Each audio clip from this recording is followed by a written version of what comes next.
رسوله الكريم أما بعد أعوذ بالله من الشيطان الرجيم بسم الله الرحمن الرحيم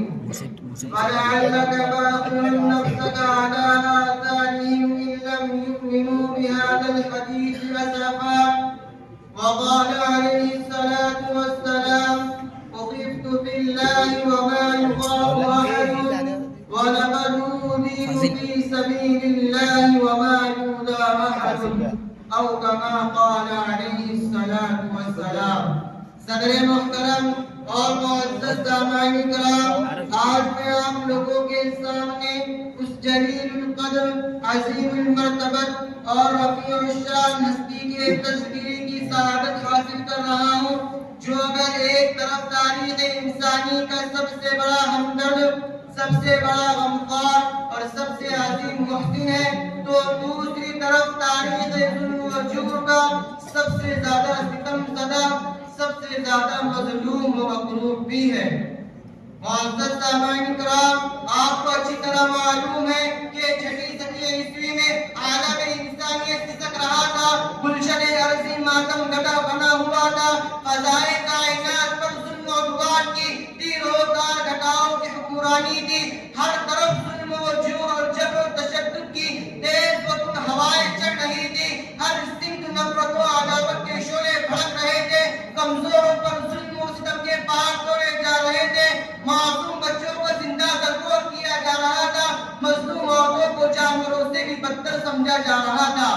غرض یہ کہ انسان وحشی و درندہ بن چکا تھا اور انسانیت تباہی و بربادی کے آخری نشان تک پہنچ چکی تھی کہ اچانک رحمت خداوندی جوش میں آئی اور عرب کے تپتے ہوئے صحرا میں اس نبی امی کا ظہور ہوا جو سارے جہاں کا درد اپنے دل میں سمیٹے ہوئے تھا، جو خنجر چلے کسی پہ طرف سے ہم امیری کا حقیقی مصداق تھا، جو انسانیت کا غمخوار، مظلوموں کا مددگار تھا، یتیموں کا والی، غلاموں کا مولا تھا. چنانچہ اس ذات مقدس نے ان تمام ظلم و ستم کے خلاف عدم بغاوت بلند کیا اور انسانوں کو صحیح راہ دکھانے کی کوشش کی، انہیں ضلالت کا اندھیروں سے نکال کر ہدایت کی روشنی میں داخلہ کیا، زنجیر غلامی میں جکڑے ہوئے انسانوں کو آزادی کی فضا بخشی، معصوم کلیوں کو مسکرانے کا حق عطا کیا، مظلوم عورتوں کو باعزت مقام دیا اور بگڑے ہوئے معاشرے کی اصلاح کی اور ترقی ہوئی انسانیت کی مسیحائی کی. حضرات، ایسی عظیم و مقدس ہستی، ایسی بابرکت و پاکیزہ ہستی تو اس قابل تھی کہ اسے سینے سے لگایا جاتا، اسے پنکھوں میں بٹھایا جاتا، اس کے پاکیزہ جذبات کا احترام کیا جاتا، اس کے مقدس پیغام کو سمجھا جاتا، اس کے بے چینی اور طلب کو محسوس کیا جاتا. مگر یہ خودغرض دنیا، انسانیت کی دشمن دنیا، ظلمت کی پرستار دنیا، وحشت و بربریت کی ماری ہوئی دنیا، انسانیت و شرافت کی قاتل دنیا یہ کیوں کر برداشت کر سکتی تھی؟ اسے کیوں کر صبر و شکیباری حاصل ہو سکتی تھی؟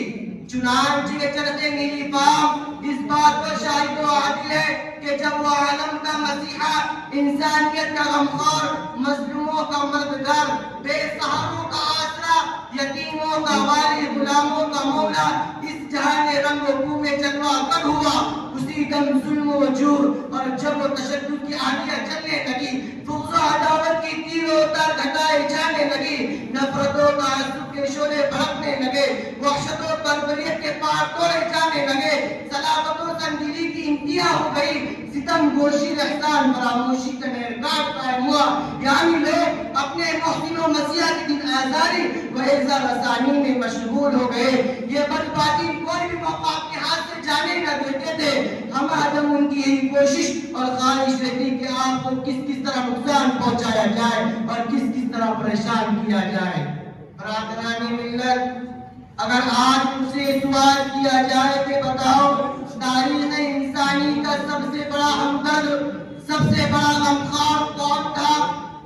کس کے سینے میں سارے جہاں کا درد بھرا ہوا تھا؟ کس نے انسانیت کو حیات نو بخشی تھی؟ تو میں کہوں گا وہ نبی اکرم، شفیع اعظم، رحمت عالم صلی اللہ علیہ وسلم ہے، کیونکہ ہمارے پاس اس کے شواہد و دلائل موجود ہیں. حضرات، کیا یہ تاریخ انسانی کی عجیب ستم ظریفی نہیں ہے؟ کیا یہ دامن انسانیت پر بدنما داغ نہیں ہے؟ کہ وہ ذات جو لوگوں کی ہدایت کے لیے تڑپتی رہی، لوگ اسے پتھر مارتے رہے، وہ ذات جو لوگوں کے بھلائی کے لیے اپنے وجود کو گزارتی رہی، لوگ اسے گالیاں دیتے رہے، وہ ذات جس نے عورتوں کو سماج کی باعزت مقام بخشا تھا، انہی عورتوں میں سے ایک بدبخت عورت اسے زہر کھلا کر اپنے بدبختانہ کردار کا مظاہرہ کرتی رہی۔ حد ہو گئی انسانیت کی خساست اور رذالت کی، احسان فراموشی حق فراموشی کی، اور لاکھوں درود و سلام اس محسن اعظم پر جو یہ تمام کچھ سنتا رہا، سہتا رہا، پھر بھی ان کے کامیابی و کامرانی کے لیے تڑپتا رہا، سلگتا رہا اور تڑپتا رہا۔ آخر میں دعا ہے کہ اللہ تبارک و تعالی ہم تمام کو نبی کریم صلی اللہ علیہ وسلم کے نقش قدم پر چلنے کی توفیق عطا فرمائے۔ وما علینا الا البلاغ۔